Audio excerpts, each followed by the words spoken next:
Selamat pagi umat yang terkasih dalam Yesus Kristus. Kita berjumpa kembali di dalam doa pagi online pada hari Senin 24 Juli 2023.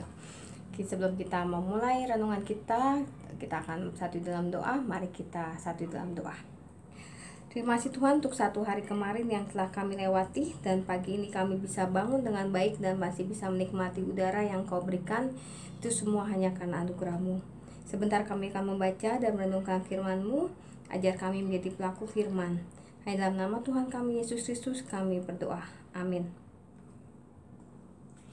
Bacaan kita pada pagi hari ini diambil dari kitab Nahum 1 ayat 1 sampai 13. Nahum 1 ayat 1 sampai 13. Mari kita membacanya. Ucapan ilahi tentang Niniwe, kitab penglihatan Nahum orang Elkos. Tuhan itu Allah yang cemburu dan pembalas. Tuhan itu pembalas dan penuh kehangatan amarah. Tuhan itu pembalas kepada para lawannya dan pendendam kepada para musuhnya. Tuhan itu panjang sabar dan besar kuasa, tetapi Ia tidak sekali-kali membebaskan hukuman dari orang-orang yang bersalah. Ia berjalan dalam puting beliung dan badai, dan awan adalah debu kakinya. Ia menghardik laut dan mengeringkannya, dan segala sungai dijadikannya kering. Bastan dan Karmel menjadi merana, dan kembang Libanon menjadi layu. Gunung-gunung gemetar terhadap Dia, dan bukit-bukit mencair. Bumi menjadi sunyi sepi di hadapannya, dunia serta seluruh penduduknya. Siapakah yang tahan berdiri menghadapi geramnya? Dan siapakah yang tahan tegak terhadap murkanya yang menyala-nyala? Kehangatan amarahnya tercurah seperti api, dan gunung-gunung batu menjadi roboh di hadapannya. Tuhan itu baik. Ia adalah tempat pengungsian pada waktu kesusahan. Ia mengenal orang-orang yang berlindung kepadanya dan menyeberangkan mereka pada waktu banjir. Ia menghabisi sama sekali orang-orang yang bangkit melawan Dia, dan musuhnya dihalaunya ke dalam gelap. Apakah maksudmu menentang Tuhan? Ia akan menghabisi sama sekali. Kesengsaraan tidak akan timbul dua kali, sebab mereka pun akan lenyap seperti duri yang berjalin-jalin, dimakan habis seperti jerami kering.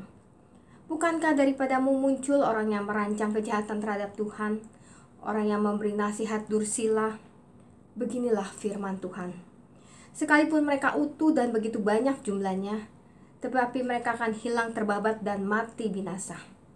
Sekalipun aku telah merendahkan engkau, tetapi aku tidak akan merendahkan engkau lagi. Sekarang aku akan mematahkan gandarnya yang memberati engkau, dan akan memutuskan belenggu-belenggu yang mengikat engkau. Sampai sejauh itu firman Tuhan dari Nahum 1 ayat 1 sampai 13. Mari kita merenungkan bagian dari firman Tuhan dari kitab Nahum. Bapak Ibu yang terkasih, kitab Nahum ditulis untuk memperingati jatuhnya kota Niniwe, ibu kota bangsa Assyria. Nabi Nahum bernubuat terhadap Asyur antara tahun 6603 ketika tentara Asyurbanipal mengarahkan tentara Mesir dan menjatuhkan ibu kotanya, dan pada tahun 612 ketika Niniwe direbut orang Babel. Ada kemungkinan Nahum berkarya di tengah-tengah bangsa Israel ketika Asyur masih di puncak kekuasaan. Asyur memerintah dengan keras dan kejam melalui serangkaian tindakan dan peraturan yang ketat. Hal ini nyata dengan tindakan Asyur yang memindahkan penduduk-penduduk jajahan mereka dari negeri asal ke negeri mereka yang jauh, dan kebanyakan dari antara mereka mati di tengah jalan. Memusnahkan bangsa-bangsa yang berani memberontak, menuntut pajak yang berat, dan tidak berkompromi terhadap pembatalan perjanjian. Kitab Nahum hanya ada satu di dalam kitab perjanjian lama, dan kita membacanya dalam kitab Nahum hanya ada satu kali disebutkan dalam perjanjian lama. Dan kitab ini hanya terdiri dari 3 pasal, dan ini menceritakan tentang kota Niniwe, di mana Nahum sebagai nabi dia menceritakan bahwa Allah bernubuat terhadap kota Niniwe. Dari pasal pertama dari kitab Nahum menggambarkan adalah Allah sebagai hakim untuk seisi dunia, sekaligus Allah yang penyemburu, pembalas, dan pendendam bagi mereka yang bersalah. Allah yang Maha Adil sangat menentang tindakan ketidakadilan dan tidak berketidakmanusiaan. Pemberitahuan umum akan penghukuman Niniwe nubuat yang tegas dari Allah melalui Nabi Nahum untuk melawan dan menghukum Niniwe, memastikan kedaulatan Allah. Niniwe akan mengalami keganasan murka Allah sehingga penindasan terhadap kota itu akan dirasakan dengan segera. Bapak Ibu yang terkasih, ketika kita berbuat dosa, melanggar perintah dan hukum Tuhan, kita membuat Allah marah. Dan kita merasakan konsekuensi dari perbuatan dosa kita. Maka itu adalah salah satu cara Allah sedang mendidik kita untuk berbalik kepadanya. Namun di sisi yang lain, kita juga mengalami bahwa Allah tetap menjaga, memelihara, dan mengasihi kita. Keramahan dan kasih Allah selalu dibarengi dengan peringatan yang dengan tegas disampaikan oleh Allah. Rahmanya Allah mengandaikan umat yang hidupnya seturut dengan perintahnya. Berkat dan kebaikan disediakan bagi siapa saja yang mentaati firman-Nya. Panjang sabarnya Allah berarti lambatnya Allah untuk marah. Karena itu keramahan Allah perlu disambut dengan hidup baik, hidup adil, dan bertobat dari perilaku dosa. Hidup taat dan tidak bebal. Itulah nada peringatan yang disampaikan Allah melalui Nabi Nahum. Nada marahnya Allah terhadap Niniwe adalah wujud keramahan dan kasih-Nya. Allah tidak ingin hidup umatnya tenggelam terseret arus dosa. Di dalam larangan dan konsekuensi yang harus ditanggung jika melanggar, maka makna mendalam betapa Allah menyayangi bangsa tersebut. Sama seperti kita dalam kehidupan kita sehari-hari. Ketika kita mengasihi orang lain, baik itu keluarga kita, pasangan kita, anak kita, orang-orang terdekat dalam keluarga kita, teman-teman kita, ketika mereka melakukan kesalahan, pasti kita marah. Pasti kita menegur mereka. Itu semua karena kita mau mereka berubah. Itu semua karena kita terlebih lagi mengasihi mereka.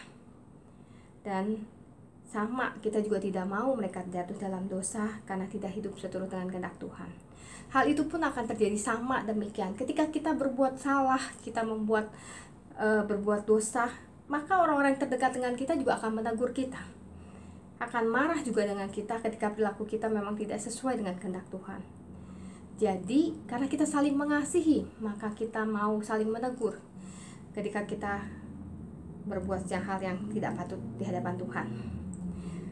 Peraturan diciptakan agar kehidupan manusia tidak kacau, bukan untuk sengaja dilanggar, agar semua orang, khususnya mereka yang lemah, dipayungi dan diayomi.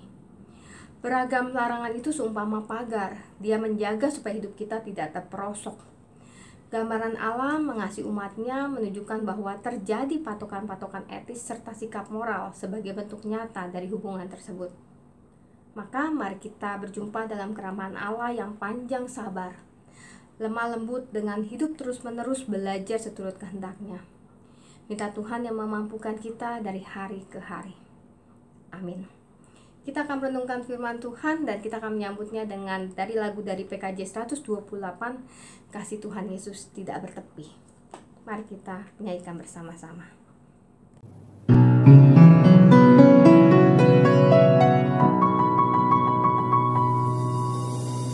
Kasih Tuhan Yesus tiada bertepi, lebar panjang tinggi, dalam tak terperi. Walau melampaui akal kita yang fana, dengan orang kudus kenal kasih yang kekal. Iman dan harapan, kasih yang benar, dari ketiganya kasih terbesar. Kasih itu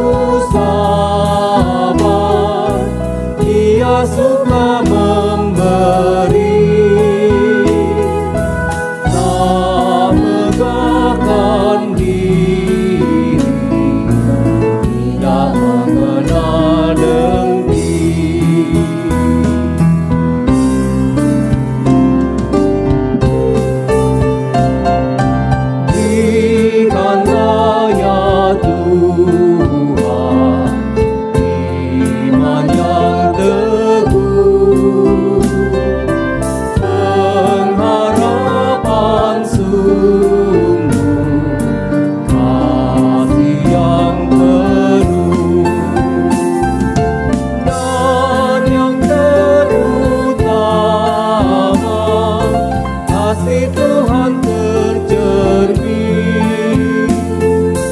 dalam hidup kami, senantiasa berseri.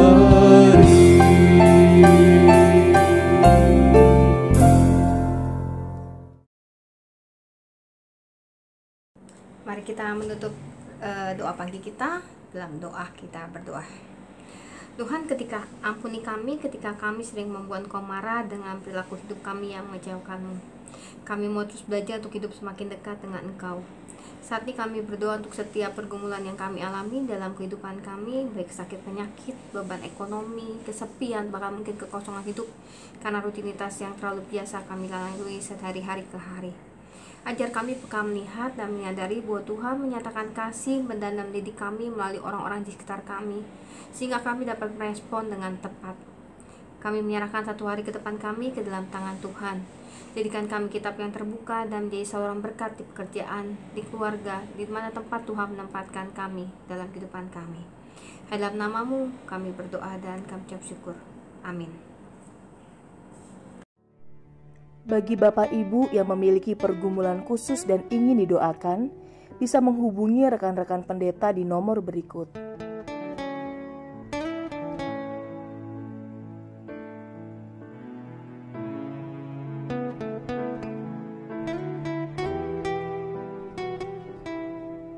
Tuhan Yesus memberkati.